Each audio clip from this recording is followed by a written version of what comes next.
Hello viewers. তো আজকের এই ভিডিওতে আমি তোমাদেরকে ইউনিভার্সিটি বিটি অ্যান্ড ইভিনিংয়ের যে বিএড কোর্স আছে সেটায় কিভাবে তোমরা ফর্ম অ্যাপ্লাই করবে সেটা সম্পর্কে তোমাদেরকে আমি বলবো। তো এটা তোমরা দেখতে পাচ্ছ ইউনিভার্সিটি বিটি অ্যান্ড ইভিনিংয়ের ওয়েবসাইট। এখান থেকে তোমরা ফর্মটা অ্যাপ্লাই করতে পারবে। এখানে তোমাদের কি কি রিকোয়ারমেন্টস রয়েছে, এখানে সমস্ত ডিটেলস তোমাদেরকে দেওয়া আছে মাধ্যমিক থেকে পোস্ট গ্র্যাজুয়েশন অবধি, এবং এখানকার যে ফি স্ট্রাকচার তাও তোমাদের দেওয়া আছে। 21,135 টাকা তোমাদের হচ্ছে ফার্স্ট সেম মানে টোটাল 1 বছরের ফিজ লাগবে, এবং পরবর্তী 1 বছরের জন্য তোমাদের সেম অ্যামাউন্ট লাগবে, অর্থাৎ 4200 সামথিং একটা অ্যামাউন্ট তোমাদের লাগবে। এই হচ্ছে তোমাদের ফর্ম অ্যাপ্লাই করার প্রসেস।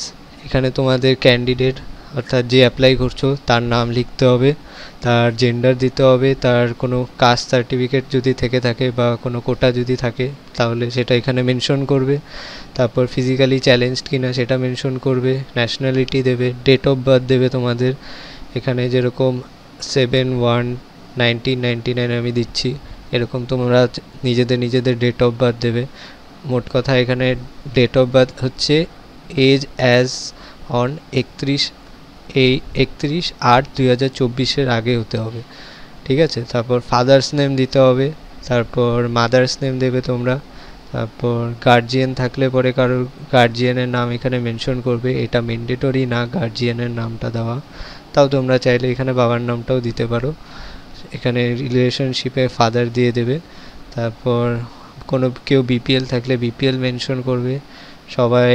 তারপর নিজের আধার কার্ড যদি থেকে থাকে, হ্যাঁ আধার কার্ডটা অবশ্যই দিতে হবে যদি আধার কার্ড যদি থাকে, না থাকলে তোমাদের বানিয়ে নিতে হবে আধার কার্ডটা। কিন্তু এখানে তোমাদের আধার কার্ড অবশ্যই দিতে হবে, যেহেতু লাল দাগ দেওয়া আছে পাশে, তাই এখানে আধার কার্ডটা অবশ্যই তোমরা দিয়ে নেবে এবং সঠিকভাবে দেওয়ার চেষ্টা করবে। তারপর তোমরা তোমাদের নিজেদের পার্মানেন্ট অ্যাড্রেস দেবে। অ্যাড্রেস দেওয়ার পরে এখানে প্রেজেন্ট অ্যাড্রেসের পাশে একটা চেক বক্স আছে, এটাতে তোমরা টিক করে দেবে, তাহলে এটা কপি পেস্ট হয়ে যাবে। তারপর তোমরা নিজেদের ফোন নাম্বার বা হোয়াটসঅ্যাপ নাম্বার এখানে মেনশন করে দেবে। তারপর গার্জিয়ানের ফোন নাম্বার এখানে মেনশন করবে। এটা আমি তোমাদেরকে দেখানোর জন্য জাস্ট অ্যাপ্লাই করছি, তাই এখানে একটু উল্টোপাল্টা দিচ্ছি। তোমরা একদম তোমাদের সঠিক ইনফরমেশন অবশ্যই দেবে এখানে। তারপর তোমাদের ইমেল অ্যাড্রেস এখানে দিয়ে দেবে একটা। তা ফর্ম অ্যাপ্লাই করার আগে তোমরা একটা ইমেল অ্যাড্রেস রেডি করে রাখবে, যেটা তোমরা হচ্ছে আর কি ফলো করবে ডেইলি। ওটার মধ্যে হয়তো ওদের কলেজের ওয়েবসাইট থেকে হয়তো কিছু ইনফরমেশন দিতে পারে ইমেলের মাধ্যমে, তো সেটা তোমাদের পড়া খুবই জরুরি। তারপর লাস্ট এক্সামিনেশন এখানে তোমাদের মেনশন করতে হবে, তোমরা আন্ডার গ্র্যাজুয়েট, পোস্ট গ্র্যাজুয়েট নাকি এর থেকেও হায়ার কোনো তোমাদের এডুকেশন কোয়ালিফিকেশন যদি থেকে থাকে লাস্ট, তাহলে সেটা এখানে মেনশন করতে হবে। তারপর হায়ার এডুকেশন স্ট্রিম আর্টস নাকি সায়েন্স সেটা মেনশন করতে হবে। তারপর ইউনিভার্সিটি কি এনবিইউ নাকি আদার্স সেটা মেনশন করতে হবে। তারপর ইউনিভার্সিটি যেটা হচ্ছে তোমাদের লাস্ট ছিল সেটার হচ্ছে রেজিস্ট্রেশন নাম্বার তোমাদের এখানে মেনশন করতে হবে সবার নিজের। অর্থাৎ লাস্ট যে ইউনিভার্সিটি তোমরা পাস আউট করে আসছো বা পাস আউট করে আসছো সেই ইউনিভার্সিটি রেজিস্ট্রেশন নাম্বারটা তোমরা এখানে মেনশন করবে। তারপর ক্যান্ডিডেটস টাইপ হচ্ছে এখানে ফ্রেশার হবে। তারপর select your Yuji PG level subjects, অর্থাৎ মেথডে তোমরা কি সাবজেক্ট রাখতে চাও, অর্থাৎ ইউজি পিজিতে তোমরা যেই সাবজেক্ট নিয়ে পড়াশোনা করে আসছে সেই সাবজেক্টটাই এখান থেকে যদি এই চেকবক্সে থেকে থাকে তবেই তোমরা এটা সিলেক্ট করবে। দেখো এখানে এই কটা লিস্টেরই সাবজেক্ট এখানে বিএড কোর্স পড়ানো হয়, তো এই কটা লিস্টের মধ্যে যদি তোমাদের সাবজেক্ট থেকে থাকে তবেই তোমরা এখানে টিক করবে এবং পরবর্তী প্রসেসে যাবে। এভাবে টিক করার পরে তোমাদের এখানে হচ্ছে তোমাদের অ্যাপ্লিকেশন আইডি এসব দিয়ে দেবে। তারপর ফর্ম আইডি এবং পাসওয়ার্ড দিয়ে দেবে। এটা তোমরা স্ক্রিনশট তুলে নেবে বা প্রিন্ট করে পিডিএফে সেভ করে নিতে পারো। তারপর পরবর্তী প্রসেসে আমরা এগোবো। তো এখানে আমি এটা প্রিন্ট করে নিচ্ছি 1 কপি। তারপর একটা পিডিএফ কপিও আমি সেভ করে নেব আগে। তোমরা এইগুলো সব রেখে দেবে, এগুলো পরবর্তী ভর্তির প্রসেস যখন হবে তখন তোমাদের এগুলো অনেক কাজে দেবে। এছাড়া ফর্মের আপডেট দেখতেও তোমাদের এই ফর্ম আইডি এবং পাসওয়ার্ড খুবই জরুরি, এগুলো তোমাদের পরবর্তী আপডেট পেতে এবং রেজিস্ট্রেশনের সময় তোমাদের এগুলো লাগবে। এগুলো তোমরা যত্ন করে সেভ করে রাখবে, ঠিক আছে? তো আমি এখান থেকে ইউজার আইডিটা কপি করে নিচ্ছি।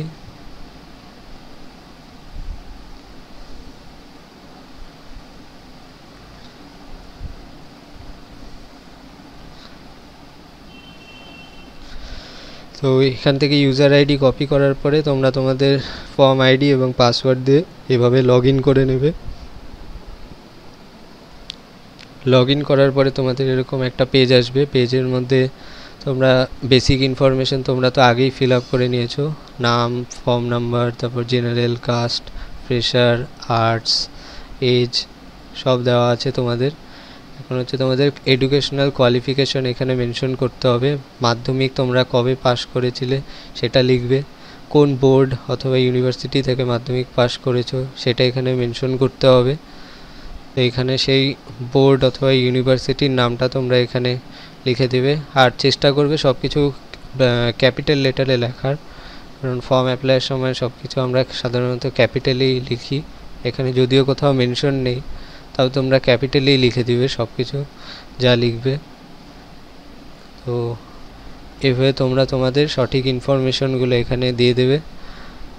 তো ফুল মার্কস অবটেইনড, অর্থাৎ কত মার্কস পেয়েছিলে মাধ্যমিকে, তো এগুলো সব দিয়ে দেবে। তারপর দিয়ে দেওয়ার পরে তোমাদের পার্সেন্টেজটা এবং স্কোরটা অটোমেটিক্যালি ক্যালকুলেট হয়ে যায় ওদের ওয়েবসাইটে। ওটা নিয়ে তোমাদের সমস্যা হবে না। চেষ্টা করবে তোমরা তোমাদের ফুল মার্কস আর মার্কস অবটেইন অর্থাৎ কত পেয়েছিলে সেটা সঠিকভাবে দেওয়ার এখানে। এই ঠিক একইভাবে এখানে ক্লাস 12-এরও পাসিং ইয়ার এবং কোন বোর্ড অথবা ইউনিভার্সিটি থেকে তোমরা পাস আউট হয়েছো সেটা এখানে মেনশন করবে। কত নম্বরে পরীক্ষা হয়েছিল এবং কত পেয়েছে সেটা এখানে দিয়ে দেবে। ঠিক একইভাবে এখানে তোমরা গ্র্যাজুয়েশনে পাসে গ্র্যাজুয়েশন করেছিলে নাকি অনার্সে গ্র্যাজুয়েশন করেছিলে সেটা দেখে এখানে হচ্ছে মেনশন করবে, এবং কবে সেটা পাস আউট হয়েছিল সেটা এখানে মেনশন করে দেবে। যেরকম এখানে আমি লিখছি হচ্ছে 2021।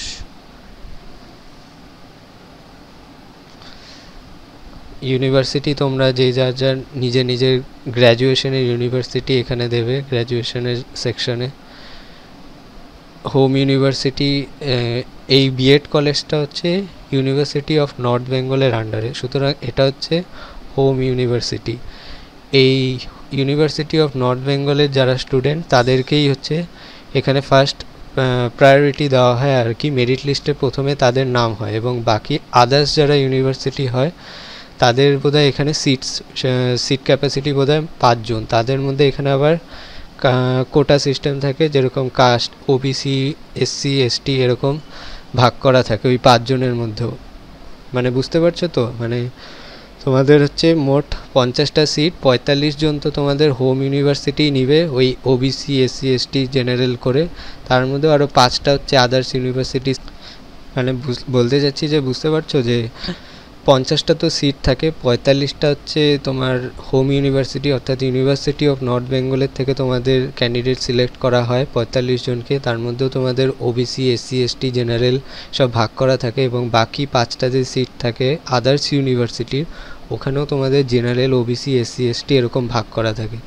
তাই সেই হিসাবে তোমরা হচ্ছে অ্যাপ্লাই করবে। যদি কোনো ক্যান্ডিডেট এরকম থাকো যে যার হোম ইউনিভার্সিটি আর কি, হ্যাঁ, তো বলতে চাচ্ছি যে যদি কোনো ক্যান্ডিডেট এরকম থাকো যে যার হোম ইউনিভার্সিটি হচ্ছে তোমার এনবিইউ এবং যে কিন্তু তুমি মাস্টার্স করেছো অন্য ইউনিভার্সিটি থেকে, সেক্ষেত্রে তুমি চেষ্টা করবে তোমার হোম ইউনিভার্সিটি অর্থাৎ গ্র্যাজুয়েশনেরটা দিয়ে অ্যাপ্লাই করার। পোস্ট গ্র্যাজুয়েশনে আমি তোমাদেরকে সাজেস্ট করবো না যদি তোমরা আদার্স ইউনিভার্সিটি হয়ে থাকো এবং তোমাদের মার্কস যদি অনেক কম থাকে আর তুমি যদি জেনারেল হয়ে থাকো, কারণ দেখতেই পাচ্ছ 5টা সিট।